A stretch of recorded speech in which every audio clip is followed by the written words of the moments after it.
Welcome to the great debate. రోజులానే ఈరోజు కూడా ఒక కాంటెంపరీ ఇష్యూ పైన చర్చించబోతున్నాం. ప్రధానంగా 2024 ఎన్నికల ఫలితాలపై వైసీపీ పట్లర్గా ఆ పార్టీ అధినేత వైఎస్ జగన్ అనుమానం వ్యక్తం చేస్తున్నారు. ప్రధానంగా పలు అనుమానాలు వ్యక్తం చేస్తున్నారు. రిపీటెడ్గా ఎన్నికల ఫలితాలు వచ్చినప్పటి నుంచి కూడా ఆ పార్టీ చెందిన నేతలు కొన్ని ఎలిగేషన్స్ కానీ కొన్ని అనుమానాలు కానీ వ్యక్తం చేస్తున్నారు. ఈవీఎంల ట్యాంపరింగ్ జరిగిందనేది వారి అనుమానాల సారాంశం. అసలు నిజంగా ఈవీఎంల ట్యాంపరింగ్కి పాసిబిలిటీ ఉందా? వేగ్గానే జస్ట్ ఏదో ఓటమి బాధతో ఆ విధంగా ఆరోపణలు చేస్తూ ఉన్నారా? అలా అయ్యేందుకు అవకాశం ఏమైనా ఉందా? సో ఇక్కడ ఒక ఇంట్రెస్టింగ్ పాయింట్ ఏంటంటే 2009 నుంచి ఈవీఎంల ఇంట్రొడక్షన్ మనకి జరిగిందని చెప్పుకోవాలి ఏ దేశంలో. సో అప్పటి నుంచి అంటే అప్పటి నుంచి జరుగుతున్నాయి ఎన్నికల ఫలితాలు. 2009, 14, మొన్న 19, 24 ఆల్మోస్ట్ 4 దఫాలుగా వరుసన 4 సార్లు ఈవీఎంల ద్వారానే జరుగుతూ ఉన్నాయి. ఓటింగ్ కానీ ఎన్నికల ప్రక్రియ మొత్తం కూడా జరుగుతూ ఉన్నాయి. అవే ఒక మెయిన్ పిల్లర్గా ఉన్నాయి. ఈవీఎంలు అనేవి చాలా కీలకమైన ఆస్పెక్ట్గా ఎన్నికల ప్రక్రియలో చాలా కీలకమైన ఆస్పెక్ట్గా మారిపోయాయి.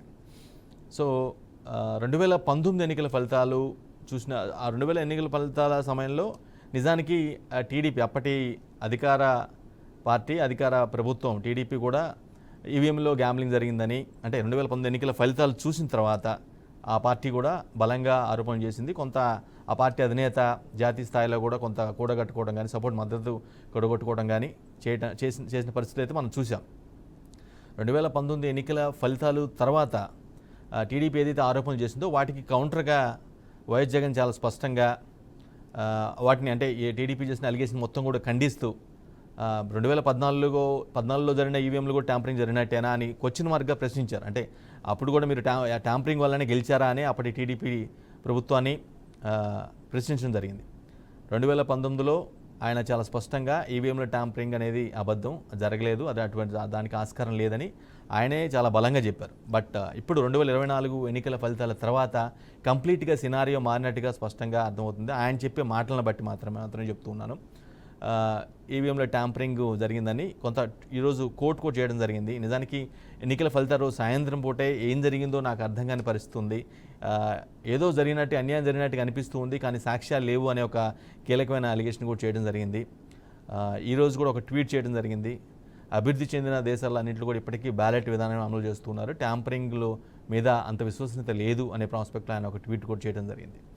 ఎందుకు 2019 ఎన్నికల ఫలితాలను అంత బాగా స్వాగతించిన ఈవీఎంల ద్వారా వచ్చిన ఫలితాలను స్వాగతించిన వైఎస్ జగన్ ఇప్పుడు మాత్రం ఎందుకు స్వాగతించలేకపోతున్నారు? ఏంటి అసలు ఎందుకు ఆ విధంగా అనాల్సి వస్తుంది? అంత ఘోరమైన ఓటమిని జీర్ణించుకోలేక, లేదంటే నిజంగానే ట్యాంపరింగ్ జరిగింది అంటే ఈ ప్రాస్పెక్ట్ను కూడా మనం అంత విస్మరించాల్సిన అవసరం లేదు. ఎందుకంటే ఏదైనా ఒక అనుమానం వచ్చిందంటే జనరల్గా దాని మీద చర్చ కానీ కొంత సమాజంలో జరుగుతూ ఉంటుంది కాబట్టి సో ఈ అంశాన్ని కూడా మనం ఈ అంశంపై కూడా దృష్టి పెట్టాల్సిన అవసరం ఉంది. అఫ్కోర్స్ అది ఎలిగేషనే కావచ్చు, దానికి పాసిబిలిటీ లేదు అని సైద్ధాంతికంగా కూడా చెప్పవచ్చు. కానీ ఒక పార్టీ ఒక 5 ఏళ్ల పాటు రూల్ చేసిన పార్టీకి, ఆ పార్టీ అధినేతకి, ప్రభుత్వాన్ని రూల్ చేసిన వ్యక్తికి అటువంటి అనుమానం వచ్చింది. రైట్, ఇదే అంశంపై మనం డిబేట్ కొనసాగించబోతున్నాం. టీడీపీ నుంచి బాలగురుస్వామి గారు, అదేవిధంగా బీజేపీ నుంచి సుహాసిని గారు, కాంగ్రెస్ నుంచి ఎస్కే బాజీ గారు ఉన్నారు. రైట్, డిబేట్కి వెళ్ళే ముందు 2019 ఎన్నికల సమయంలో వైఎస్ జగన్ ఎన్నికల ఫలితాల తర్వాత ఏమన్నారు అంటే టీడీపీ అలిగేషన్స్ అంటే ఫలితాలు రాకముందు 2019 ఎన్నికలు ముగిశాయి, ఫలితాలు రాకముందు టీడీపీ చేసిన అలిగేషన్స్కి వైఎస్ జగన్ ఎటువంటి కౌంటర్ ఇచ్చారు ఒకసారి విని డిబేట్ స్టార్ట్ చేద్దాం.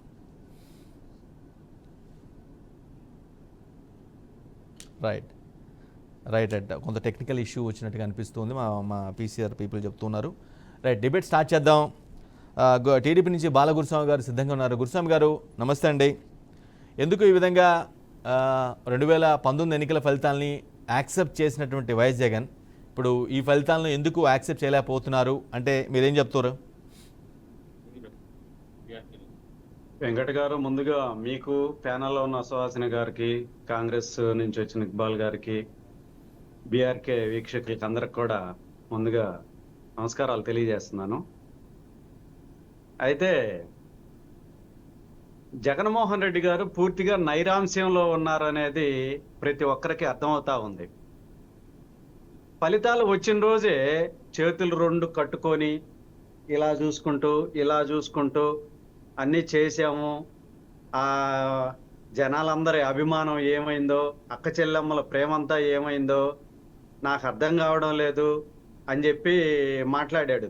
ఎందుకనంటే వచ్చిన ఫలితాలని జీర్ణించుకోలేక, వచ్చిన ఫలితాలని అతను ఒప్పుకోలేక ఎలా మాట్లాడాడు అనేది ఆంధ్ర రాష్ట్ర ప్రజలందరూ, భారతదేశంలో ఉన్న వాళ్ళు కూడా చాలా మంది చూశారు. అది చూసిన తర్వాత జగన్ ఎలా ఉన్నాడు, జగన్ మైండ్ సెట్ ఎలా ఉంది, జగన్ ఏ విధంగా మాట్లాడుతున్నాడు, జగన్ బిహేవియర్ ఏ విధంగా ఉంది అని చెప్పేది జగన్మోహన్ రెడ్డి గారిది అందరు చూశారు. తనేమనుకున్నాడు అని అంటే, ఏదో నేను అభివృద్ధి చేశాను, సంక్షేమ పథకాలు ఇచ్చాను అని చెప్పేసి ఏదో ఓదర కొట్టుకొని చాలా మందిని, దాదాపు కొన్ని వందల సంఖ్యలో సలహాదారులు పెట్టుకొని వాళ్ళందరూ చెప్పినట్టు చేసి జనాల్ని కలవకుండా, ముఖ్యమంత్రిని చూడాలంటే తిరుపతి పోతే ఎంకనన్నా చూడొచ్చేమో కానీ ఈ ముఖ్యమంత్రిని చూడలేక రాష్ట్రంలో జనాలందరూ పాదయాత్రలో ఉన్నప్పుడు అందరి దగ్గరికి వచ్చాడు, ముద్దులు పెట్టాడు, నెత్తిని మునిగాడు, అందరి దగ్గరికి వచ్చాడు, పెద్ద మాస్ ఫాలోయింగ్ ఉందని చెప్పి జనాలందరూ అనుకున్నారు. కానీ తన ఒరిజినాలిటీ ఏందనేది అధికారం వచ్చిన తర్వాత, ముఖ్యమంత్రి అయిన తర్వాత పూర్తిగా చూశారు. ఇటువంటి వ్యక్తినే మనం ముఖ్యమంత్రిగా ఎన్నుకుంది, అసలు రాష్ట్రంలో ఒక్క హామీని నెరవేరలేదు, ఏం చేయలేదని చెప్పి జనాలందరూ వన్ సైడ్ అయిపోయి ఓట్లు వేసిన పరిస్థితి ఉంది. ఆయన ఏదో ఊహించుకొని, ఏదో స్ట్రాటజీలు నమ్ముకొని ఏదో చేశాడు, ఐప్యాక్ ఆ ప్యాక్ ఈ ప్యాక్ అని చెప్పి వాటికి విరుద్ధంగా ఫలితాలు రావడంతో ఈ రోజు ఇప్పుడు వచ్చి మాట్లాడుతున్నాడు ఈవీఎంల ట్యాంపరింగ్ అని. వై నాట్ 175 అనే రోజు నీకు ఈవీఎంల ట్యాంపరింగ్ జరుగుతుందనేది గుర్తురాలేదా? 2019లో మీకు 151 సీట్లు వచ్చినప్పుడేమో సమర్థించారు మీరు. మీకు సీట్లు వచ్చినప్పుడు సమర్థించి అవతలాలకు ప్రతిపక్షంలో ఉన్న ఆనాటి నేతలు, ఈనాటి ప్రభుత్వంలో ఉన్న పార్టీలకి మీరు ఏం చెప్తున్నారు అంటే, వీళ్ళు మాట్లాడేది ఎలా ఉందనంటే, సార్ వాళ్ళు చేస్తే శృంగారం, ఎదుటోళ్ళు గెలిస్తేనేమో వ్యభిచారం అన్నట్టుగా మాట్లాడారు వీళ్ళు. అదైతే కరెక్ట్ పద్ధతి కాదు. ఎందుకనంటే 2019లో ముందుకొచ్చేసి ఆయనే చెప్పాడు, అన్ని వర్గాల వారు మమ్మల్ని ఆశ్రయించారు, అన్ని వర్గాలు మమ్మల్ని సమర్థించారు, అన్ని వర్గాలు మాకు ఏకదాటిగా ఓట్లేశారు, మాకు వచ్చేసినాయి అని చెప్పి సంకలు గుద్దుకున్నారు.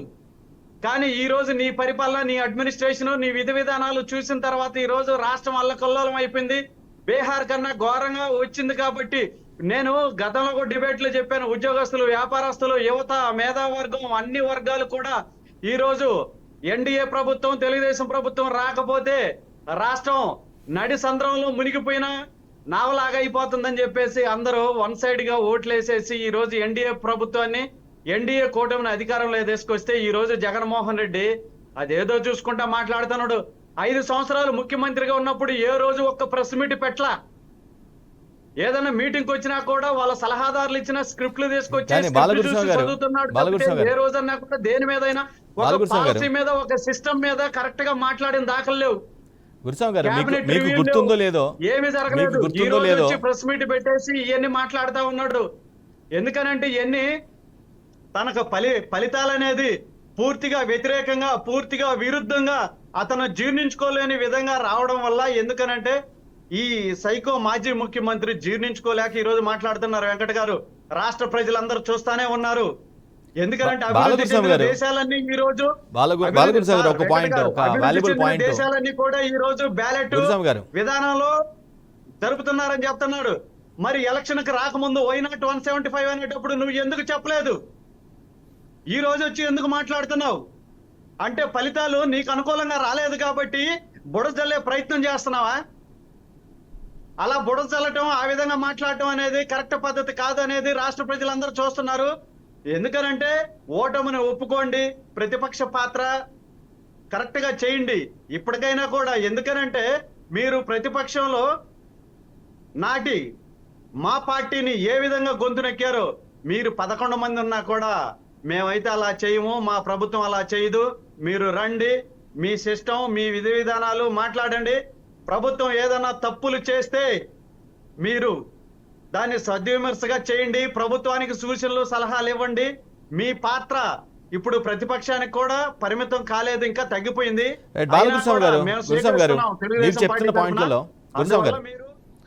ఒక వాల్యుబుల్ పాయింట్, ఒక పాయింట్ స్ట్రైట్ గా ఆన్సర్ చేయండి గురుస్వామి గారు. ఒకటే పాయింట్ నేనేమంటున్నానంటే, 2014-19 మధ్య మీ రూలింగ్ అయిపోయిన తర్వాత ఫలితాలు రావడానికి కొద్దిగా కొన్ని రోజుల ముందు మీ పార్టీ అధినేత కూడా ఈవీఎంల పైన చాలా అనుమానాలు వ్యక్తం చేస్తూ దేశవ్యాప్తంగా టూర్ చేశారు, గుర్తుందో లేదో. వచ్చిన తర్వాత కూడా ఫలితాలు వచ్చిన తర్వాత కూడా అదే డౌట్ కొన్నాళ్ళు రైజ్ చేశారు. ఆ తర్వాత మీరు యాక్సెప్ట్ చేశారు, అప్పటికైనా యాక్సెప్ట్ చేశారా మీరు? ఆ తర్వాత లేదు ప్రజా తీర్పే ట్యాంపరింగ్ జరగలేదని యాక్సెప్ట్ చేసుకున్నారా? మీరు రియలైజ్ అయ్యారా? రియలైజ్ అయ్యాము. దాన్ని మేము ట్యాంపరింగ్ జరిగింది అనేది ఎందుకనంటే ఎవరో ఒకరు వాళ్ళు వీళ్ళు వచ్చి ఏదైనా చెప్తే దాని గురించి కొంత మాట్లాడటం జరిగింది తప్పితే దాన్ని అయితే మేము ఫలితాలని పూర్తిగా యాక్సెప్ట్ చేశాము. ఆంధ్ర రాష్ట్ర ప్రజలు జగన్మోహన్ రెడ్డి ముఖ్యమంత్రి అవ్వాలి, వాళ్ళ ప్రభుత్వం రావాలని కోరుకున్నారు కాబట్టి ఓట్లేశారు. మనం ప్రతిపక్ష పాత్ర కరెక్ట్ గా పోషించాలి, ప్రతిపక్షంలో మనం ఈ ప్రభుత్వానికి సూచనలు సలహాలు ఇవ్వాలని చెప్పేసి మేము సమర్థవంతంగా నడిపాము. కానీ మాకున్న బలాన్ని వాళ్ళు అవహేళన చేస్తూ, క్యారెక్టర్ అసెస్మెంట్ చేస్తూ రకరకాలుగా మాట్లాడి ట్రోల్ చేసి గందరగోళం చేశారు. కానీ మేమైతే అలాంటివి చెయ్యము. వాళ్ళని రమ్మనండి. ఈ జగన్మోహన్ రెడ్డి గారికి ఆ ఉన్న 10 మంది ఉన్నారు కదా, ఇప్పుడు ఈ రోజు రాష్ట్రంలో ఏమనుకుంటున్నారంటే జగన్మోహన్ రెడ్డి మైండ్ సెట్ కి అతను అసెంబ్లీకి రాడు, మాట్లాడు, ఏదో వాళ్ళ ఫ్లోర్ లీడర్ గా కూడా రామచంద్రారెడ్డిని పెద్దిరెడ్డిని పెడిపోతున్నారని చెప్పి మాట్లాడుతున్నారు. అందువల్ల ఎందుకనంటే ఫ్లోర్ లీడర్ గా ఉండి మీరు రండి, అసెంబ్లీకి రండి, మా ప్రభుత్వం ఏదైనా తప్పులు చేస్తే మీరు దాని గురించి మాట్లాడండి, మీకు టైం ఇస్తారు, ఎలాంటి ఇబ్బంది లేదు, ఎక్కడా కూడా జరగలేదు. మీరు నైరాంశంలో నుంచి బయటకు వచ్చేసి, ఎందుకనంటే మీరు ఊహించింది వేరు, జనాలు ఎక్స్పెక్ట్ చేసింది వేరు. ఎందుకనంటే ఎక్కడా కూడా వెంకట గారు సోషల్ మీడియాలో చిన్న చిన్న పోస్టులు పెట్టినా కూడా వీళ్ళు అరాచకంగా జైల్లో వేసి పోలీసుల చేత కొట్టించి గందరగోళం చేశారు. కాబట్టి ప్రతి ఒక్కరు ఓటు వేసేంత వరకు కూడా ఎవరు బయటపడలేదు. ఓటు వేసి రిజల్ట్స్ వచ్చేంత వరకు కూడా ఎవరు బయటపడలేదు. ఎందుకనంటే ప్రతి ఒక్కరు కూడా భయభ్రాంతులకు గురి చేసి ప్రభుత్వాన్ని నడిపాడు, రాజరికం టైప్ లో నడిపాడు. కానీ ప్రజాస్వామ్యం పద్ధతిలో ఎక్కడ కూడా పరిపాలన చేయలేదు. పాపం అందుకనే ఆయనకు ఊహించిన ఫలితాలు వచ్చినాయి. ఏం మాట్లాడాలో ఏమో తెలియక మాట్లాడుతా ఉన్నాడు. ఇంకా ఏదైనా కావాలంటే ఒకసారి సైక్రియాటిస్ట్ కూడా చూపించమని చెప్పి మా ప్రభుత్వానికి కూడా మేము చెప్తాము. ఎక్కడా కూడా ట్యాంపరింగ్ అనేది జరగలేదు. రైట్. కాంగ్రెస్, బీజేపీ, కాంగ్రెస్ నుంచి బాజీ గారు, అదేవిధంగా బీజేపీ నుంచి సుహాసిని గారు సిద్ధంగా ఉన్నారు. ఈవీఎంలో 2024 ఎన్నికల ఫలితాలపై పర్టికులర్గా వైసీపీ రైజ్ చేసిన పాయింట్ ఏదైతే ఉందో, అనుమానం వ్యక్తం చేస్తుంది. ఈవీఎంలో ట్యాంపరింగ్ జరిగింది, దానివల్ల నష్టమే, లేదంటే ప్రజలంతా సపోర్టు మాకే ఉన్నారని చాలా బలంగా చెప్తున్న పరిస్థితి ఉంది. అసలు నిజంగా వారి వాదనలో నిజముందా, నిజం అవడానికి ఛాన్సెస్ ఉన్నాయా అనే అంశంపై కూడా మనం డిబేట్ చేస్తున్నాం. కాంగ్రెస్ నుంచి బాజీ గారు, అదేవిధంగా బీజేపీ నుంచి సుహాసిని గారు సిద్ధంగా ఉన్నారు. వీరి వర్షం తెలుసుకునే ముందు 2019 ఎన్నికల ఫలితాలకు ముందు, అంటే ఎన్నికలు అయిపోయాయి, ఫలితాలకు ముందు ఈ ట్యాంపరింగ్ ఏదైతే టీడీపీ ఆరోపించిందో, అప్పుడు టీడీపీ ఆరోపించిందో వాటి మీద జగన్ ఏమన్నారు ఒకసారి విని స్టార్ట్ చేద్దాం. ఏదో జరిగిపోతా ఉంది అని చెప్పారు, గగ్గోలు పెడతా ఉన్నారు అని చెప్పి మీరు అంటా ఉన్నారు. దాని మీద స్పందించండి అని చెప్పి నన్ను అడుగుతా ఉన్నారు. నేను మిమ్మల్ని ఒకటి సూటిగా మీ ద్వారా 2014 ఎన్నికల్లో మా మీద గెలిచాడు. మరి అప్పుడు ఈవీఎంలతోనే గెలిచాడు కదా. మరి అప్పుడు ఈవీఎంలు ట్యాంపరింగ్ జరిగాయనే అనుకోవాలన్నా? మరి ఆయన ట్యాంపర్ చేసే గెలిచాడని చెప్పి నేను అనుకోవచ్చు కదా. రైట్. చాలా స్పష్టంగా ఆయన చెప్తున్నారు. అప్పటి కామెంట్ ఆల్మోస్ట్ 5 years బ్యాక్ ఇది. చాలా బలంగా నమ్ముతున్నారు ఈవీఎంలో ట్యాంపరింగ్ జరగలేదు అని. బట్ అదే వ్యక్తి ఇప్పుడు ఈవీఎం ట్యాంపరింగ్ జరిగింది, అందువల్లే నష్టపోయామనే అనుమానాన్ని వ్యక్తం చేస్తున్నారు. ఆయన అనుమానాలు వ్యక్తం చేస్తున్నారు. ఆ పార్టీ నేతలు చాలా బలంగా చెప్తున్నారు ట్యాంపరింగ్ జరిగిందని, కొంతమంది బలంగానే చెప్తున్నారు. రైట్. బాజీ గారు, ఈ రెండు మాటలను ఏ విధంగా చూస్తారు? అంటే ఎందుకు అంటారు? అంటే ఓటమి బాధతో, ఘోరమైన ఓటమి బాధ వల్ల ఇలా అనుకోవచ్చు అంటారా, లేదంటే జనరల్గా అటువంటి జరగటానికి ఆస్కారం ఉందని కూడా ఆలోచించాల్సిన అవసరం ఉందంటారా? వెంకటేష్ గారికి, అట్లాగే బీఆర్కే ప్రేక్షకులకి, ప్యానల్ సభ్యులందరికీ కూడా నమస్కారాలండి. యాక్చువల్గా ఏంటంటే ఈవీఎంస్ లో ట్యాంపరింగ్ జరుగుతుంది, ఈవీఎంస్ ని మ్యానిపులేట్ చేస్తున్నారు అన్న ఒక ఆరోపణలు మనం ఈవీఎంలు స్టార్ట్ అయిన 2004 సంవత్సరం నుంచి కూడా మనం వింటున్నాము. ఏంటంటే ఓడిపోయిన ప్రతి పార్టీ, తెలుగుదేశం పార్టీ కూడా గతంలో అధినేత చంద్రబాబు నాయుడు కూడా అలాగే మాట్లాడారు. ఇప్పుడు ప్రస్తుతం తాజాగా జగన్మోహన్ రెడ్డి గారు కూడా ఈవీఎం మీద అనుమానాన్ని వ్యక్తం చేశారు. అట్లాగే ఆయన మళ్ళీ లాస్ట్ ప్రీవియస్ ఎలక్షన్ 2019లో గెలిచినప్పుడు ఈవీఎంని సమర్థిస్తూ మాట్లాడారు. యాక్చువల్గా ఏంటంటే ఈ ఈ రాజకీయ పార్టీ అధినేతలు గెలుపు ఓటముల తర్వాత మాట్లాడే మాటల్ని పరిగణలోకి మనం తీసుకోవాల్సిన అవసరం లేదు. కారణం ఏంటంటే ఈవీఎంలు అనేది ఒక టెక్నికల్ సైన్స్ సబ్జెక్టు.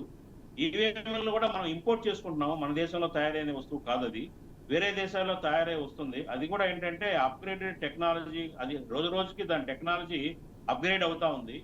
మరి ఈ రోజు తాజాగా ఈ దుమారం లేవటానికి, ఈ చర్చ నడవడానికి కారణం ఏంటంటే ఆ టెస్లా కంపెనీ అధినేత, ప్రపంచ కుబేరుడు అయిన అలన్ ఎస్కాన్ రేపిన దుమారమే దీనికి కారణం.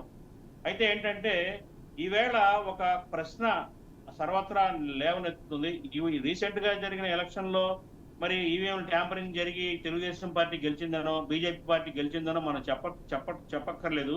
మా పార్టీ అధినేత మరి రాహుల్ గాంధీ గారు కూడా ప్రస్తావించింది ఏంటంటే ప్రజాస్వామ్యానికి ఒక బ్లాక్ షిప్ లాగా ఈవీఎంలు ఉంటున్నాయి, వీటి మీద ఒక చర్చ జరగాల్సిన అవసరం ఉంది అనేదే మా పార్టీ అధినేత యొక్క అభిప్రాయం. అయితే ఏంటంటే దట్ మీన్స్ మీకు కూడా అనుమానాలు ఉన్నాయి, మీ పార్టీకి కూడా అనుమానాలు ఉన్నాయి అంటే దాని అర్థం మీ పార్టీ కూడా అనుమానాలు ఉన్నాయి ఈవీఎంల మీద? కాదండి, అఫ్ కోర్స్ దాని గురించి చెప్తానండి. మా పార్టీ కూడా ఇవాళ బీజేపీ అధికారంలోకి వచ్చింది, కాంగ్రెస్ పార్టీకి మా పార్టీకి అధికారం రాలేదు కాబట్టి ఈవీఎం తప్పుని మేము అంటలేదండి. రాహుల్ గాంధీ గారు కూడా ఆ మాట అనలేదు, ఆ విధంగా ప్రస్తావించలేదు ఆయన. కాకపోతే ఏంటంటే ఈవేళ ఆర్టిఫిషియల్ ఇంటెలిజెన్స్ టెక్నాలజీ అప్గ్రేడ్ అవుతుంది. ఈవేళ ఎవరైనా ఎక్కడైనా కానీ ఈవీఎంలని మనం మేనేజ్ చేసే అవకాశాలు ఉన్నాయి అని మాత్రమే నిపుణులు అంటున్నారు.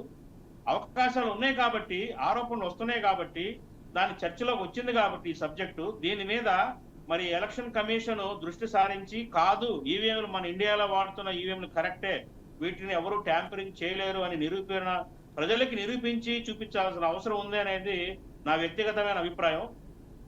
అట్లాగే ఏంటంటే ఇది రీసెంట్ గా కూడా ఒక కొంత ఈ అనుమానాలకు ఇంకొక కారణం కూడా ఉందండి. మనం అందరం విన్నాం, మీడియాలో చూసాము.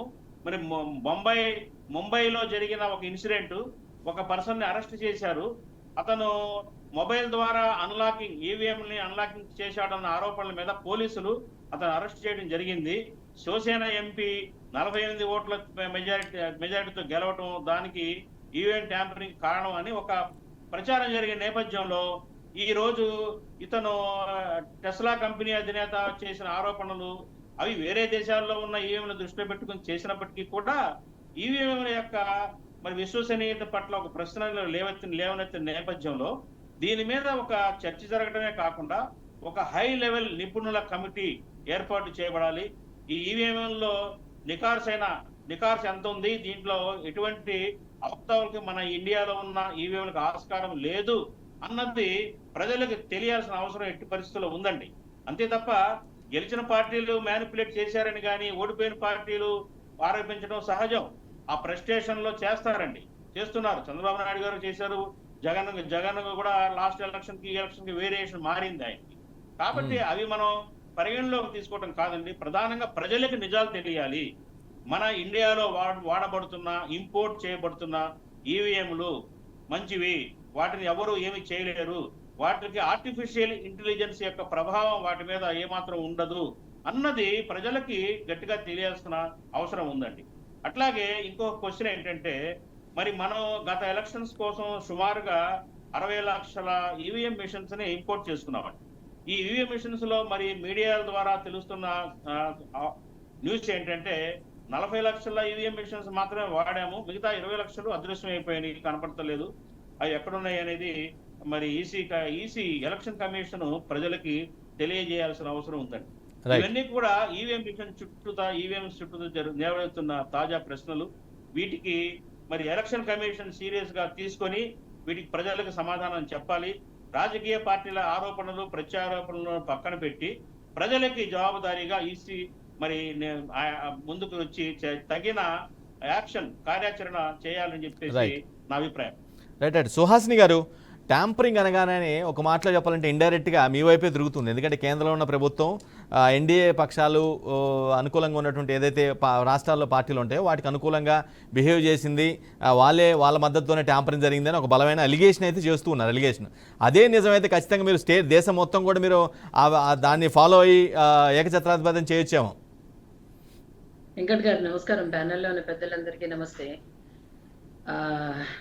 యాక్చువల్లీ ఇప్పుడు ఇందాక మీరు జగన్ గారి వీడియో చూపించారు. దాన్ని బట్టి అర్థమవుతుంది ఏంటి అంటే, గెలిచినప్పుడు ఆనందం ఉంటుంది, ఓడినప్పుడు వాళ్ళ పైన నెట్టుకోకుండా ఏ మెషిన్ల మీద నెట్టేసి వాళ్ళ ఈగోని సాటిస్ఫై చేసుకునే తత్వం మనం చూస్తూ ఉన్నాం. ఫస్ట్ ఆఫ్ ఆల్ ఇప్పుడు ఇందాక కోట్ చేశారు వారు, అది కరెక్ట్. యాక్చువల్లీ ఇది స్టార్ట్ ఎక్కడైంది అంటే, మనకి నార్త్ వెస్ట్లో ముంబైలో మిడ్ డే అనే ఒక వార్తా పత్రిక ఇప్పుడు చెప్పారు కదా 48 ఓట్స్తో ఉద్ధవ్ ఠాక్రే శివసేన వాయకర్ అనే ఆయన కాంగ్రెస్ కీర్తికర్ అనే ఆయన పైన నెగ్గాడు. నెగ్గిన తర్వాత రిజల్ట్స్ జూన్ 4 వచ్చింది. మోదీ గారు ప్రమాణ స్వీకారం జూన్ 9న చేశారు. జూన్ 16న ఆ పేపర్లో మెయిన్ ఆర్టికల్ ఏంటి అంటే, ఆ ఓట్స్ కౌంటింగ్ అన్నపుట్ట ఎవరైతే గెలిచారో వాయకర్ వాళ్ళ ఒక రిలేషన్ అతను సెల్ తీసుకుని లోపలికి వచ్చాట. ఓటీపీ వచ్చిందిట. ఆ ఓటీపీ చెప్పాట. చెప్పిన వెంటనే అన్ని మెషిన్స్ హ్యాక్ అయ్యాయిట. ఇది ఒక వార్తా పత్రికలో మెయిన్ ఎడిషన్. సో దీనిని పట్టుకుని మన మేధావులందరూ అదిగో పులి అంటే ఇదిగో తోక అని దానిపైన అందరూ రియాక్ట్ అయిపోయారు. వాళ్ళకి తెలుసు, the so called Rahul Gandhi గారు కూడా 4 లక్షల ఓట్లతో మెజారిటీతో ఒక చోట, 6 లక్షల మెజారిటీతో ఒక చోట నెగ్గిన మనిషి. బట్ ఎవరో అన్నారు, మనం అనేద్దాం, కామెంట్ వైరల్, అందరినీ ఒక లేనిపోని మన వ్యవస్థ పైన ముందు బురద జల్లడంలో ఫస్ట్ ఉంటాయి కొన్ని సంస్థలు, కొందరు మనుషులు. మనమే డెవలప్ చేసుకుని ట్యాంపరింగ్ అలిగేషన్ నిజమైతే వచ్చిన మెజారిటీలో కూడా నమ్మలేమేమో. మామూలుగా అయితే చాలా మందికి చాలా ఎక్కువ మెజారిటీ వచ్చి, కొంతమందికి అపోజిషన్ పార్టీకి వచ్చాయి, బీజేపీకి వచ్చాయి. అలా నమ్మలేము అని మనం అనకూడదు వెంకట్ గారు. ఎందుకంటే వీ బిలీవ్ మన ఒక వ్యవస్థ నమ్మాం. ఈ వ్యవస్థ ఏదో ఒక పార్టీ తయారు చేసింది కాదు.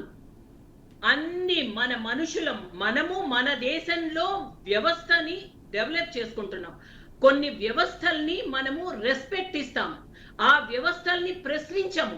ఎందుకంటే మనమే ఆ నమ్మకంతో, ఆ ట్రస్ట్ తో డెవలప్ చేసుకున్న వ్యవస్థలు కాబట్టి. అక్కడికి ఒక సెక్షన్. అండ్ రెండోది, ఇప్పుడు అంటున్నారు కొన్ని లక్షల ఈవీఎంస్ ఇంపోర్ట్ చేసుకున్నామా? ఎక్కడి నుంచి వచ్చిందా ఇన్ఫర్మేషన్? ఈవీఎంస్ మన దేశంలో బిఈఎల్ అండ్ ఈసీఐఎల్ తయారు చేస్తున్నారు. అండ్ ఇంకొకటి, ఎలాన్ మస్క్ చేస్తున్న అలిగేషన్ ఏంటి అంటే, అమెరికాలో వాళ్ళ సిస్టమ్ కి సంబంధించి రాశాడు అంతే తప్ప అతని ఇండియన్ సిస్టమ్ కి కనెక్షనే లేదు. అక్కడ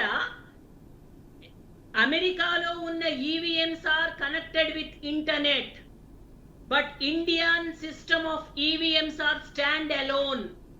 దీనిపైన టెక్నికల్ గా ఆలోచన లేకుండా ఏదో రాజకీయంగా మాట్లాడి దుమ్ము ఏదో బురద జల్లేసి వాళ్ళు అలా గెలిచారు కాబట్టి, ఓడారు కాబట్టి మనం జనరల్ గా మాట్లాడుకున్నా ఉపయోగం లేదు. విత్ ప్రూఫ్ నేను చెప్తున్నాను. అండ్ ఇది ప్రూవ్ చేయాల్సి అంటున్నారు సుహాసిని గారు. మొత్తం ఎన్నికల్లో వాడినటువంటి లక్షలాది ఈవీఎంలు మొత్తం కూడా స్వదేశీ టెక్నాలజీ అంటారు. ఒకటి కూడా ఇంపోర్ట్ చేసుకుంది కాదనమాట. ఎస్, ఏమీ కాదండి, మన దేశంలో. పైగా ఇంకొకటి చెప్తున్నా వినండి వెంకట్ గారు. నో ఇంటర్నెట్, నో బ్లూటూత్ అంటే వైఫై కూడా లేదు, and only battery operated, not even electrical connection ఉంటుంది. ఎలక్ట్రికల్ కనెక్షన్ కూడా ఉండదు. అంటే ఓన్లీ వన్ టైం ప్రోగ్రామ్. అంటే ఒకవేళ వాళ్ళు ఏదైనా చెయ్యాలి అంటే ప్రోగ్రామ్ లో ఉన్న టెక్నాలజీని మార్చాలి, మార్చిన వెంటనే పనిచేయదు. Only one time program, no internet, no bluetooth. అసలు ఏ విధంగా మన దగ్గర క్యాల్కులేటర్ ఉంది, క్యాల్కులేటర్ని ఎవరైనా హ్యాక్ చేయగలరా చెప్పండి? Simple method, it's just simple logic. మన క్యాల్కులేటర్ లో మనం కొన్ని చేసుకుంటాం. It's just battery operated, A internet connection ఉండదు, ఏ బ్లూటూత్ ఉండదు, ఏమీ ఉండదు. క్యాన్ వి హ్యాక్ కంప్యూటర్, అదే calculator? But computer can be hacked because it's a satellite operated. అసలు శాటిలైట్ ద్వారా హ్యాకింగ్ ఏంటండి?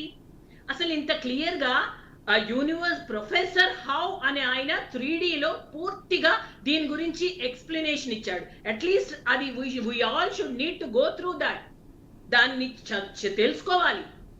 ఇది మిడిమిడి జ్ఞానంతో, అంటే మనం అంటూ ఉంటాం చదువుకున్న వాళ్ళు రాజకీయాల్లోకి రావాలి, చదువుకున్న వాళ్ళు దేశాల్ని ప్రజా ప్రతినిధులుగా రావాలి అని. మరి the so called educated and foreign returns మరి ఎందుకు ఈ ప్రజా ప్రతినిధులు ఎందుకు ఇటువంటి కామెంట్స్ చేస్తున్నారు? అందరూ పార్టీలకి నేషనల్ స్థాయిలో పెద్దలు అంటే ఏదో ఒక దుమారం రేపి ఒక అబద్ధాన్ని వైరల్ చేసి ఏదో విధంగా దుష్ప్రచారం చేద్దాము అని, దానివల్ల వాళ్ళ విలువలు తగ్గిపోతున్నాయన్న ఒక చిన్న కామన్ సెన్స్ వాళ్ళకు ఉండట్లేదు. ఇంకొకటి విషయం, ఫైనలీ ప్రూవ్ చేయాల్సిన అవసరం ఉంది అంటున్నారు. 2017లో ఇప్పుడు ఈ మిడ్ డే పత్రిక విషయం చెప్తున్నానండి, లెట్ మీ కంప్లీట్ దాట్.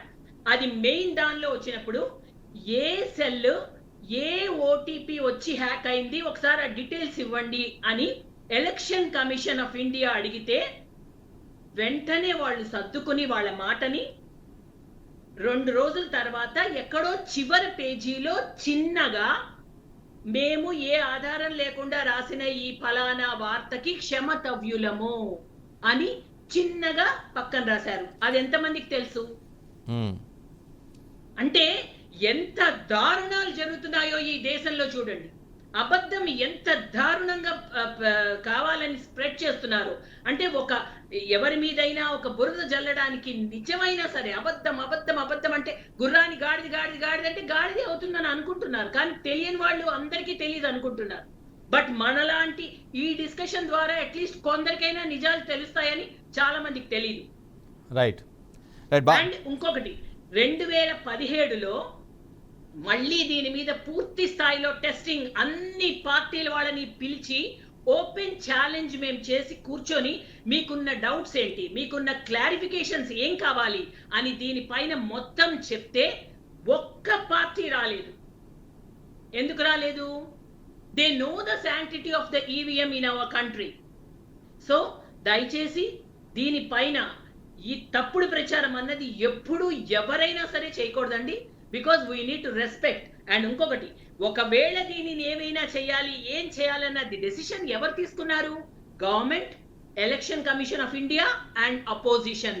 ఈ ముగ్గురు సమక్షంలో జరుగుతుంది ఏ వ్యవస్థ అయినా. అప్పుడు government, opposition and election commission అని ఎందుకన్నాము? ఎవరు అధికారంలో ఉంటారో తెలియదు. Any party, any organization can be in that place. కాబట్టి ఇంత వాల్యూ ఉన్న ద లార్జెస్ట్ డెమోక్రటిక్ కంట్రీ మంది వరల్డ్ లో. సో అంత శాంక్టిటీ ఉందండి ఈవీఎం కి. ఏది it is not at all satellite operated and no question of hacking that. So దీని క్లారిఫికేషన్స్ ఆల్రెడీ వచ్చాయి, వాళ్ళకి తెలుసు. ఓపెన్ డిబేట్ కి వాళ్ళు రాలేదు. కావాలంటే మళ్ళీ వాళ్ళు వెళ్ళి మాట్లాడమనండి, వాళ్ళకు కూడా కొంత క్లారిటీ ఇవ్వాల్సిన అవసరం ఎట్టి పరిస్థితుల్లో ఎలక్షన్ కమిషన్ కు ఉంది. బట్ ఇది తప్పుడుగా మాత్రం ప్రచారం చేయకూడదు. బాలగురుస్వామి గారు, ఒకవేళ 2020 ఇప్పుడు ఈ సినారియో మొత్తం 2014 నుంచి ఈవీఎంల ఫలితాల మీద మనం కొంచెం అటు ఇటుగా చూస్తూ ఉన్నాం. ఒకరేమో గెలిచిన వాళ్ళేమో సరిగానే జరిగిందంటాం, ఓడిపోయిన వాళ్ళేమో ట్యాంపరింగ్ జరిగిందని ఈ మాటలు వింటూ ఉన్నాం. 2029 ఎన్నికల్లో మీకు ఒకవేళ ప్రతికూల పరిస్థితుల్లో మీకు ఏర్పడితే మీది కూడా ఇదే దోవా, మీరు కూడా బిలీవ్ చేస్తారా, లేదంటే ఇదే రాగాన్ని ఎత్తుకుంటారా? అలాంటి రాగాలు ఏముండవు వెంకట గారు. ఎందుకనంటే ఇప్పుడు మీరు ఇందాక స్టార్ట్ చేసేటప్పుడు కూడా సెంట్రల్ గవర్నమెంట్ సైడే అన్ని వేలు చూపిస్తా ఉంటాయని చెప్పి సుహాసిని మేడం గారితో మీరు మాట్లాడటం జరిగింది. ఎందుకనంటే అలాంటి అవకాశాలు ఉంటే కొన్ని రాష్ట్రాల్లో బీజేపీ ప్రభుత్వం రాలేదు. ఈ రోజు 400 సీట్లు వస్తాయన్నారు. 400 సీట్లు ఇప్పుడు 2014లో సింగిల్ లార్జెస్ట్ పార్టీగా, పెద్ద పార్టీగా స్వయంగా వాళ్ళకి సీట్లు వచ్చినాయి. 2019లో స్వయంగా 303 సీట్లు వచ్చేస్తున్నాయి. మరి ఇప్పుడు 242 చిల్లరకే పరిమితం అయ్యారు. అటువంటి అవకాశాలు ఉన్నప్పుడు కొన్ని రాష్ట్రాల్లో అధికారం ఉన్న రాష్ట్రాలు కూడా అధికారం కోల్పోవడం జరిగింది. ఎందుకు కోల్పోతారు?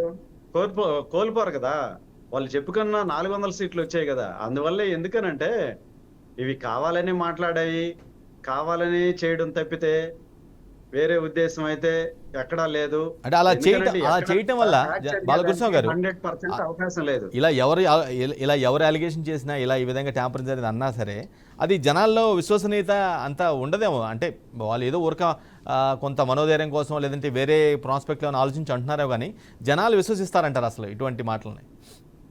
జనాలు ఎక్కడా కూడా 100% విశ్వసించట్లేదు వెంకట గారు. ఉమ్, ఎందుకనంటే ఓటమిని అంగీకరించలేనప్పుడు ఆ ఇగో సాటిస్ఫాక్షన్ కోసం మాట్లాడే మాటలు తప్పితే ఎక్కడా కూడా వీటి మీద ఎక్కడ మాట్లాడినట్టు దాఖలాలు కానీ కామెంట్స్ కానీ ఎక్కడా లేవు. ఎందుకనంటే ఈరోజు మీడియా పరంగా కావచ్చు, మేధావి పరంగా కావచ్చు, అందరు కూడా మాట్లాడి ఉండేవాళ్ళు. ఎక్కడా కూడా అటువంటి అవకాశమే లేదు, ఎవరు మాట్లాడట్లేదు దాని గురించి. ఎందుకనంటే ఇక్కడ వీళ్ళే మాట్లాడుతున్నారు తప్పితే ఈరోజు భారతదేశం అంతా ఎలక్షన్ జరిగితే కొన్ని రాష్ట్రాల్లో ఎమ్మెల్యే ఎలక్షన్స్, అసెంబ్లీ ఎలక్షన్స్ కూడా జరిగినాయి. ఎక్కడా కూడా ఎవరు మాట్లాడలేదు, ఒక్క జగన్మోహన్ రెడ్డి తప్ప. ఎందుకంటే జగన్మోహన్ రెడ్డి తాను అనుకున్నది ఒక్కటి అయ్యింది ఒక్కటి అని చెప్పేసి అదేదో పాటలాగా తను అనుకున్న దానికి పూర్తిగా విరుద్ధంగా రిజల్ట్స్ రావడం వల్ల ఈ రోజు జగన్మోహన్ రెడ్డి అంగీకరించలేకపోతున్నాడనే మాట వాస్తవం. అదే బయట కూడా రాష్ట్ర ప్రజలందరూ కూడా చెప్పుకోవడం జరుగుతా ఉంది. అలా అంతే చేయటం వల్ల తప్పితే వేరే బాలకృష్ణ గారు, ఉద్దేశం అలా చేయటం వల్ల ఆయనకి జగన్ కావచ్చు, లేదంటే టీడీపీ చంద్రబాబు కావచ్చు, అలా చేయటం వల్ల, ఆ విధంగా ప్రచారం చేయడం వల్ల ప్రజల నుంచి కొత్తగా ఒరిగేది ఏం లేదు కదా, అలా చేయాల్సిన అవసరం లేదేమో అనేది చాలా మంది పాయింట్. అంటే 4 రోజులు దాన్ని కప్పిపుచ్చుకునే దానికి డైవర్ట్ పాలిటిక్స్ లో అందివేసిన చెయ్యి కాబట్టి జగన్మోహన్ రెడ్డి గారు 4 రోజులు ఈవీఎంల ద్వారా ఓడిపోయాడని చెప్పి ఏదో చెప్పుకుంటా ఉంటే సెల్ఫ్ సాటిస్ఫాక్షన్ కోసం మాట్లాడుతున్నాడు తప్పితే వేరే ఏం లేదు. ఇందాక మీరు చూపించిన వీడియోలో అందరు ఎంపీలు అందరూ ఉన్నారు వెనకాల. మరి 2014లో మీరు గెలిచారు కదా, అప్పుడు ఈవీఎంల ద్వారా గెలిచారని చెప్పి మేము అనుకోవాలా? ఇప్పుడు ఎలా అనుకుంటారు అని చెప్పి లాజిక్లు మాట్లాడారు కదా. ఆ లాజిక్లు మాట్లాడేటప్పుడు ఎవరికైనా ఒకే విధంగా ఉంటది. ఒకరికి ఒక రకంగా, ఇంకొకరికి ఇంకొక రకంగా ఏం ఉండదు కదా. ఎగ్జాక్ట్. అది ఆలోచన లేకుండా ఆయన ఏదో మాట్లాడుతా ఉన్నాడు. ఒక్కటి ఎందుకనంటే ఈ ఆంధ్ర రాష్ట్ర ప్రజలందరూ కూడా పాత రోజుల్లో ఒక సామెత ఉండేది వెంకట గారు, ఏదైనా శత్రుత్వం కొనుక్కొచ్చుకోవాలి అని అంటే డబ్బులన్నా ఇవ్వాలి, పిల్లనన్నా ఇవ్వాలి అని చెప్పి మాట్లాడుతుంటారు. దానికి అనుగుణంగా ఈ రోజు అధికారం ఇస్తే, అధికారం చేతిలోకి వచ్చిన తర్వాత ఈయన ఎలా చేశాడు అనేది అందరు రాష్ట్ర ప్రజలందరూ కూడా దాని టేస్ట్ అనేది 100% చూశారు. ఎందుకనంటే అందరు కూడా ఈ రోజు ఆంధ్ర రాష్ట్రం ఎలా ఉందనేది, ఇంక్లూడింగ్ మీ ఆల్సో, నాతో సహా అందరికీ తెలుసు ఈ రాష్ట్ర ప్రజలందరికి కూడా. అందువల్ల ఎందుకనంటే ఒక్క ఛాన్స్ అన్నాడు. ఒక్క ఛాన్స్ ఇచ్చిన తర్వాత ఆకాశాన్ని తప్ప పంచభూతాలు మొత్తాన్ని దోసేసుకున్నారు. ఈ రోజు చూడండి, ప్రతి ఒక్క దాంట్లో పేదలకు ఇచ్చే రేషన్ దగ్గర నుంచి, వాళ్ళకి ఇచ్చే పామ్ ఆయిల్ దగ్గర నుంచి కూడా దాన్ని కూడా పెద్ద కుంభకోణంగా జరిగింది. 2 days నుంచి మీరు చూస్తానే ఉన్నారు, మీరు కూడా వేస్తానే ఉన్నారు టీవీలో. నాదెండ్ల మనోహర్ గారు తాట తీసి వదిలేస్తా ఉన్నాడు మొత్తాన్ని, పౌర సరఫరాల శాఖని. ప్రతి దాంట్లో కూడా దాచుకోవడం అది పై నుంచి కింద స్థాయి వరకు కూడా జరిగింది. ఈ రోజు లిక్కర్ మాఫియాని చూడండి, ఎంతమంది జైలుకు పోతారు. ఎందుకనంటే జగన్మోహన్ రెడ్డిని నమ్ముకున్న వ్యక్తులు, ఆఫీసర్స్, అఫీషియల్స్ అందరు కూడా చాలా మంది జైలుకి వెళ్తారు. నాకు తెలిసి ఆంధ్రప్రదేశ్ లో ఉన్న జైలు పట్టకుండా పోయే పరిస్థితి రాబోతుందనేది అందరు కూడా చెప్పుకుంటున్నారు ఈ రోజు రాష్ట్రంలో. అందువల్ల ఎందుకనంటే జగన్మోహన్ రెడ్డికి తను చేసిన పరిపాలనకి ఆ వచ్చినయే ఎక్కువ, లేదనుకుంటే ఇంక 2 తగ్గి ఉంటే నవరత్నాల లాగా 9 అయిపోయి ఉండేవి. అవి కూడా చాలా ఎక్కువ వచ్చినాయి, అవి కూడా జస్ట్ మిస్ అనమాట. చావు దప్పి కన్నులొట్టబోయిన విధంగా కొన్ని సీట్లైనా రావడం జరిగింది. అందువల్ల ఎందుకనంటే నైరాంశంలో నుంచి బయటకు వచ్చి ఓటమిని అంగీకరించి ఇకనైనా కూడా ప్రతిపక్ష పాత్ర అనేది పోషించాలని చెప్పి జగన్మోహన్ రెడ్డి గారిని నేను కూడా కోరుకుంటున్నాను. రైట్. బాజీ గారు, మీరు ఇందాక ఒక మాట చెప్పారు, చర్చ కానీ జనంలో ఉన్న అనుమానాలుగా నివృత్తి చేయాలి అని ఒక పాయింట్ రైట్ చేశారు. నా పాయింట్ ఏంటంటే, అసలు అదే నిజమైతే, అలిగేషన్లో కాస్తంత విశ్వసనీయత ఉంది అని అనుకుంటే ఖచ్చితంగా బీజేపీ అన్ని రాష్ట్రాల్లో గవర్నమెంట్ ఫామ్ చేయాలి. అదే ఫార్ములా వర్కౌట్ అయితే. లేదంటేనేమో లాస్ట్ టైము 2014-19 ఫలితాల కంటే 2024 ఫలితాలు ఇంకా బెటర్గా వాళ్ళే ఉండాలి. కానీ అటువంటి పరిస్థితులు లేవంటే అసలు మనం వాటి గురించి ఆలోచించాల్సిన విషయం, చర్చ పెట్టాల్సిన అవసరం కూడా లేదనేది ఒక పాయింట్, ఒక బలమైన వాదన. కాదండి, అట్లా కాదండి. ఈ రోజు ప్రపంచవ్యాప్తంగా కూడా చాలా అభివృద్ధి చెందిన దేశాలు, ఇంగ్లాండ్ కానివ్వండి, జర్మనీ కానివ్వండి, నెదర్లాండ్స్ కానివ్వండి, ఇటలీ కానివ్వండి, అట్లాగే మరి కొన్ని దేశాల లిస్ట్ కూడా ఉంది. ఈ ఈవీఎం మిషన్స్ తోటి ఎన్నికలు జరుపుతూ ఆ ప్రక్రియలో విఫలమై దాంట్లో లోటుపాట్లు ఉన్నాయని చెప్పేసి బ్యాన్ చేసి తిరిగి బ్యాలెట్ పద్ధతుల్లోనే ఇవాళ ఎలక్షన్స్ వెళ్తున్నాయి. మనం చూస్తున్నాం వార్తల్లో, మీరు కూడా మీడియాలో మీరు కావాలంటే చూసి మీరు నిర్ధారణ చేసుకోండి. అయితే ఇవాళ ప్రపంచవ్యాప్తంగా కూడా ఈ ఈవీఎంల యొక్క ఉనికి మీద ప్రశ్నార్థకంగా, వాటి ఫలితాల మీద, వాటి పెర్ఫార్మెన్స్ మీద ప్రశ్నార్థకంగా ప్రశ్నలు తలెత్తుతున్నాయి. అందులో ఏంటంటే ప్రధానంగా మనం ఇక్కడ గమనించాల్సిన అంశం ఏంటంటే, భారతదేశం అతిపెద్ద ప్రజాస్వామ్య వ్యవస్థ. ఇక్కడ ఏంటంటే కేవలం ఓటింగ్ ద్వారానే ప్రజల యొక్క తలరాతలు మారే అవకాశం ఉంది. అనామకులు పవర్ఫుల్ నాయకులు అవుతున్నారు. నాయకులు పెద్ద మంచి నాయకులు అనామకులుగా మారిపోతున్న పరిస్థితి కేవలం ఓటింగ్ ద్వారానే జరుగుతుంది. అటువంటి ఇంత పెద్ద దేశంలో కొన్ని లక్షల ఈవీఎం మిషన్స్ ఉపయోగించబడుతున్నాయండి ఎలక్షన్స్ లో. అయితే ఏంటంటే ఈ ఈవీఎం మిషన్స్ ఒకే కేంద్రంగా ఒక సెంట్రల్ పాయింట్ నుంచి ఆపరేట్ చేయబడి హ్యాకింగ్ చేయబడుతున్నాయి అని చెప్పేసి మనం చెప్పుకోవడానికి కూడా వీలు లేదండి.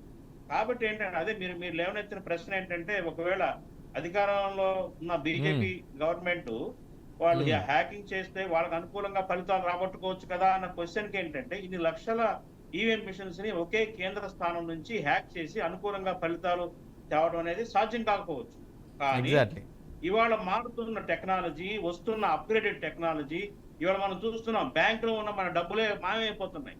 అట్లాగే రకరకాల పద్ధతుల్లో మోసాలు జరుగుతున్న నేపథ్యంలో కొత్తగా ఆర్టిఫిషియల్ ఇంటెలిజెన్స్ అనే ఒక టెక్నాలజీ వచ్చింది. కాబట్టి ఏంటంటే ఇవాళ మనం అటువంటి ఆ టెక్నాలజీ ఇట్లాంటి అతి ఎంతో విలువైన మన ఎన్నికల ప్రక్రియలో కీలక పాత్ర వహిస్తున్న ఈవీఎంల మీద ఎటువంటి ప్రభావం చూపుతున్నాయి? ఈ ఆర్టిఫిషియల్ ఇంటెలిజెన్స్ ప్రభావంతో మన ఈవీఎంలు కూడా ఏదన్నా మరి దీనికి గురవుతున్నాయా అనేది బాజీ గారు వేరే ఎగ్జాంపుల్స్ కూడా అవసరం లేదు. నిజానికి 2009 నుంచి 14 వరకు మీరే అధికారంలో ఉన్నారు. ఆ హ్యాకింగ్ కానీ ఆ ట్యాంపరింగ్ పాసిబిలిటీ ఉంటే 2014 ఎన్నికల్లో మళ్ళీ మీరే గెలిచేవాళ్ళు, మీరు కూడా హ్యాట్రిక్ కొట్టేవాళ్ళు అనుకుంటా. అది నిజమే అయితే, అందులో వాస్తవం ఉంటే. కాదండి, ఇవాళ అప్పుడు మనం 2014, 2009 ఆ ఎగ్జాంపుల్స్ అక్కర్లేదండి. ఎందుకంటే అప్పటికి ఇప్పటికి టెక్నాలజీ చాలా మార్పు చేర్పులు గురవుతా ఉంది. ఎందుకంటే ఎలక్ట్రానిక్ వస్తువు అండి. ఎలక్ట్రానిక్ వస్తువు అదేంటంటే అది ఎలక్షన్ కమిషన్ వాటిని సమకూర్చుకొని మొత్తం దేశవ్యాప్తంగా పంపిణీ చేస్తుందండి. అంటే ఒక కేంద్రం పాయింట్ నుంచి అది దాన్ని హ్యాండిల్ చేయడానికి సాధ్యపడకపోయినప్పటికీ కూడా వేరే మార్గాల ద్వారా కొన్ని ప్రాంతాల్లో కొన్ని పర్టికులర్ ఆ టెక్నాలజీని అందిపుచ్చుకున్న ఆ స్థానికంగా ఉన్న నాయకులు కానివ్వండి, స్థానికంగా ఉన్న ఈ దీంట్లో నిపుణులైన వాళ్ళు కానివ్వండి, దీన్ని హ్యాండిల్ చేసే అవకాశం ఉందేమో అని చెక్ చేయాల్సిన అవసరం ఉంది అని చెప్పేసి నా అభిప్రాయం. కారణం ఏంటంటే ఇవాళ చాలా దేశాలు బ్యాన్ చేస్తున్నాయండి. పాత పద్ధతి ఏదైతే బ్యాలెట్ పద్ధతి ఉందో అదే మంచిది, అదే సరైన ఫలితాలు, నిజాయితీగా ఫలితాలు మనం పొందవచ్చు అనేది అందరూ అంటున్న మాట ప్రపంచవ్యాప్తంగా కూడా. సో ఏంటంటే మన దేశంలో ఈవీఎంలు మన దేశంలోనే తయారవుతున్నాయని మేడం గారు చెప్పారు. నాకు తెలిసిన విషయం, భారత్ ఎలక్ట్రానిక్స్ కంపెనీ ఒకటి కేంద్ర ప్రభుత్వ రంగ సంస్థ కూడా దీన్ని ఇన్వాల్వ్ అయ్యి 1990 నుంచి ఈవీఎం మిషన్స్ తయారీ ప్రక్రియను చేపట్టారు. కానీ మేము విన్నది ఏంటంటే ఈ ఎలక్షన్ కి ఆ ఈవీఎం మిషన్స్ చాలా కొన్ని మిషన్లు ఇంపోర్ట్ చేసుకున్నారని చెప్పేసి మన మీడియాలో చూసాం. అది నిర్ధారణ ఒకసారి నేను కూడా కరెక్ట్ చూస్తాను. అది విన్నాం. ఒకవేళ అదే నిజమైతే దాంట్లో మళ్ళీ 20 lakhs మిషన్స్ మిస్ అయినాయి అని చెప్పేసి కూడా వార్త వచ్చింది. అదే నిజమైతే ఎలక్షన్ కమిషన్ బాధ్యత దాన్ని అది ప్రజలకు క్లారిఫై ఇవ్వాలి. ఎందుకంటే మీడియా కొనసాగిద్దాం, డిబేట్ కొనసాగిద్దాం. 2024 ఏపీ ఎన్నికల ఫలితాలపైన వైసీపీ వ్యక్తం చేసిన అనుమానాలు, దాని మీద ప్రధానంగా చర్చిస్తూ ఉన్నాం. రైట్, సుహాసిని గారు, వైఎస్ జగన్ గారు చేసిన ట్వీట్లో ఒక ఇంట్రెస్టింగ్ ఆస్పెక్ట్ కూడా ఉంది. అభివృద్ధి చెందిన దేశాల మొత్తం కూడా స్టిల్ ఇప్పటికీ బ్యాలెట్ ప్రాసెస్నే ప్రొసీడ్ అవుతున్నాయి అనేది ఒక వాల్యుబుల్ పాయింట్. నిజానికి దాన్ని ఏ విధంగా చూడాలి, ఆ పరిణామాన్ని ఏ విధంగా చూడాలంటారు? అంటే మనం అభివృద్ధి చెందుతున్న దేశంగా మనం చెప్పబడుతున్నాం, ఓకే దట్స్ ఫైన్. కానీ ఆల్రెడీ డెవలప్డ్ కంట్రీస్ కూడా ఇప్పటికీ స్టిల్ అదే బ్యాలెట్నే ప్రాసెస్ని ఫాలో అవుతున్నాయి కదా. దీన్ని మనం ఏ విధంగా చూడాల్సిన అవసరం ఉందంటారు ఈ పరిణామాన్ని? అభివృద్ధి చెందిన దేశము అంటే దానిలో పాపులేషన్ డిఫరెన్స్ ఉంది. ఇప్పుడు అమెరికా ఉంది, A1 కంట్రీ, కానీ 33 కోట్ల మంది. మన దానిలో 1/5 కూడా లేదు. సో అక్కడ ఏంటంటే ఒకటి ఇవి ఆర్టిఫిషియల్ ఇంటెలిజెన్స్ అండ్ టెక్నాలజీ అంటున్నారు. ఇప్పుడు అసలు దీనికి శాటిలైట్ కానీ, నెట్ కానీ, కనెక్టివిటీ కానీ, అసలు ఎలక్ట్రిసిటీ కూడా లేకుండా ఇది స్టాండ్ ఎలోన్ అని అన్నప్పుడు అసలు అవి పాయింట్ ఆఫ్ డిస్కషన్ లోకి రావండి. First point. రెండోది, ఓల్డ్ బ్యాలెట్ పేపర్స్ అంటున్నారు. ఒక విషయం తెలుసా, మన దేశంలో 10 లక్షల పోలింగ్ బూత్స్ ఉన్నాయి. 10 లక్షల పోలింగ్ బూత్స్ లో కొన్ని కొండ ప్రాంతాలు రిమోట్ ఏరియాస్ లో ఉన్నాయి. అక్కడ ఈ ఈ వేలిముద్రలు అన్ని వేసి పేపర్ మడత పెట్టి అంత అసలు ఇంతకు ముందు దారుణాలు జరిగేవి, దారుణాలు. అవన్నిటికీ చెక్ పెడుతూ ఇది తీసుకొచ్చి ఇది కూడా ఇప్పుడు అందరూ అనుకుంటున్నట్టు ఏదైనా హ్యాక్ గీక్ శాటిలైట్ హ్యాక్ చేయడానికి కూడా అవకాశం లేని విధంగా ఇంకా by any chance there is no option to hack or to అసలు దానిపైగా 3 స్టేజెస్. వివిప్యాట్ అది ఆన్ చేస్తే తప్ప బీప్ సౌండ్ వస్తే తప్ప మనకి వివిప్యాట్ లో మనకే కనిపిస్తుంది, మనకి కూడా 6 సెకండ్స్ మాత్రమే వస్తుంది అక్కడ ఎవరికి వేసామో. ఆ తర్వాత స్లిప్ వస్తుంది, దానికి ఫూల్ ప్రూఫ్ ప్రోగ్రామ్ అండి, ఫూల్ ప్రూఫ్ మెషిన్ అది. అండ్ ఇంతకన్నా అంటే దానికి అర్థం అవ్వకపోతే ఇంకా దాని మీద ప్రశ్నలు వస్తాయేమో తప్ప. సుహాసిని గారు ఇంకో పాయింట్, సుహాసిని గారు 200% ఆఫ్ దానికి ఒక శాంక్టిటీ ఉంది. అంటే 140 కోట్ల పాపులేషన్ ఉన్న మన దేశంలో బ్యాలెట్ పేపర్స్ అన్నది ఒక అది చెప్పలేనంత అసలు అది కానే కాదు. అంటే మనం ఇంకా వెనక్కి వెళ్ళిపోయినట్టే కానీ సుహాసిని గారు ఇప్పుడు బ్యాలెట్ వల్ల అంటే మనం వెనక్కి వెళ్ళినట్టుగానే ఒక పాయింట్ మీరు కోట్ చేస్తున్నారు. కానీ కంపారిటివ్గా ఇండియాతో పోల్చుకుంటే చాలా కంట్రీలు టెక్నాలజీ పరంగా చాలా ముందున్నాయి. ఆ కంట్రీస్ కూడా స్టిల్ బ్యాలెట్ వాడుతూ ఉన్నాయి, బ్యాలెట్ ప్రొసీడ్ అవుతున్నాయి. అంటే ఏంటి వాళ్ళు ఎందుకు ఈవీఎంని అంత టెక్నాలజీ అభివృద్ధి చెందిస్తారే అడాప్ట్ ఎందుకు చేసుకోలేకపోతున్నారు? అంటే ఎందుకంటే కరెక్ట్ ఏం చేసుకుంటారండి, ఎందుకంటే వాళ్ళ ఇంటర్నెట్ కనెక్షన్ ఉంది వాళ్ళకి ఈవీఎం కి. అందుకనే ఎలాన్ మస్క్ కోట్ చేశాడు అది హ్యాక్ అయ్యే ప్రమాదం ఉంది. American EVMs are entirely different.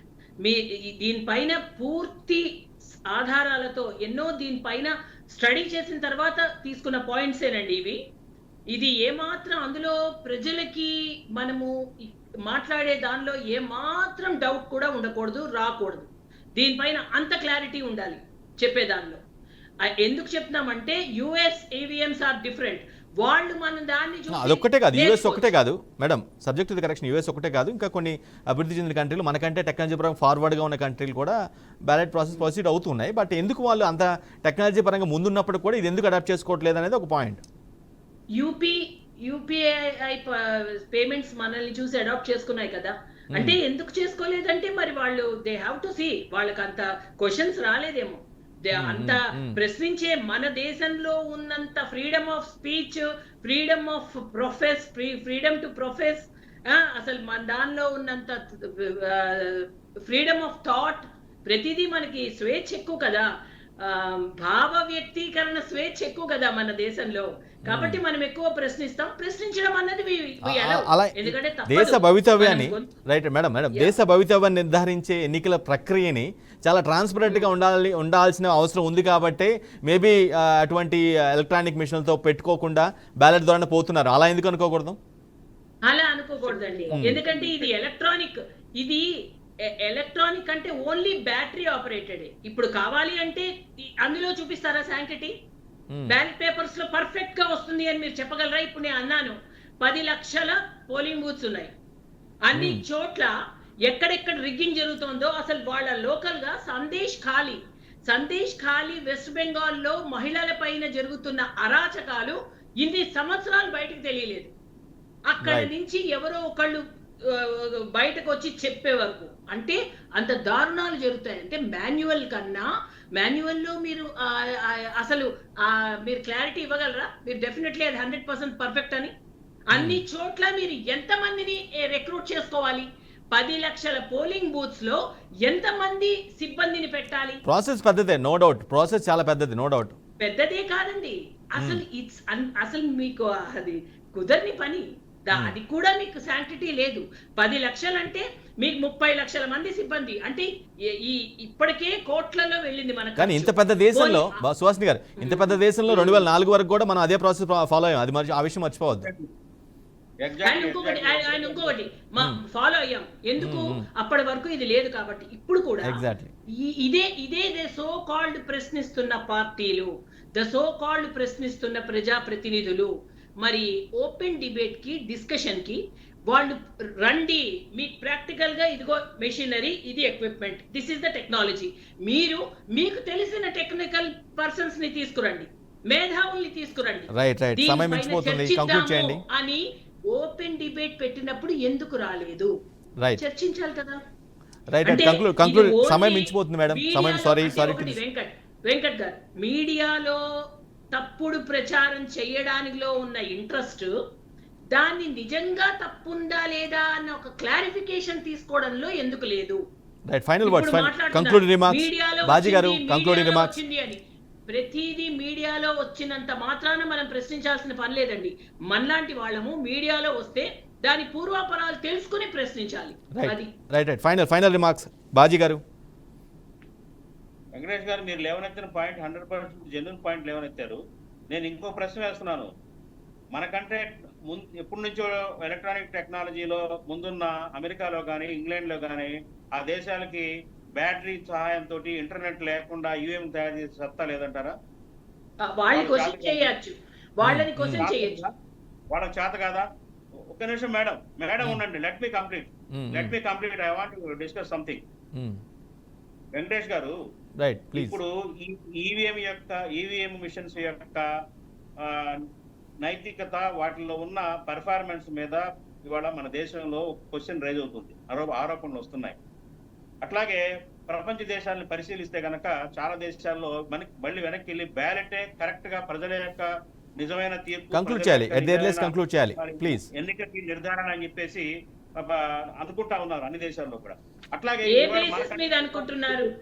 ఆగండి మేడం అనేక కేసులు ఉన్నాయి. ఈ ఈవీఎంస్ మిషన్స్ యొక్క దీని మీద సుప్రీంకోర్టులు కూడా అనేక కేసులు నడుస్తున్నాయి. అట్లాగే డెమోక్రసీ రిఫార్మ్స్ అసోసియేషన్ వాళ్ళు ఓటర్స్ కి వెంటనే ఆ వివిప్యాట్ లో వచ్చే స్లిప్ ని అందజేయాలని చెప్పేసి కూడా సుప్రీంకోర్టులో కేసు వేస్తున్నారు. ఇవన్నీ కూడా చాలా గందరగోళ పరిస్థితులు ఈవీఎం మిషన్స్ చుట్టూతా అందుకుంటున్న నేపథ్యంలో మేము కోరుతున్నది ఒకటే, ఎలక్షన్ కమిషన్ ద్వారా బీజేపీ గవర్నమెంట్ నిజ నిర్ధారణ ఈవీఎంస్ ఏంటి, ఎందుకు వస్తున్నాయి ఆరోపణలు అనేది ప్రజలకు నేను ఇప్పుడు అదే చెప్పాను బాజీ గారు. 2015 రాలేదు. ప్రతినిధులకు చెప్పండి వెళ్ళమని, తీసుకోమని చెప్పండి. Thank you so much all of you. Thank you so much Suhasini గారు. సమయం మించిపోతుంది, కంక్లూడ్ చేస్తున్నాను, sorry. Thank you so much Balaguruswamy గారు, అదేవిధంగా బాజీ గారు. రైట్, ఇది వాటి ది గ్రేట్ డిబేట్.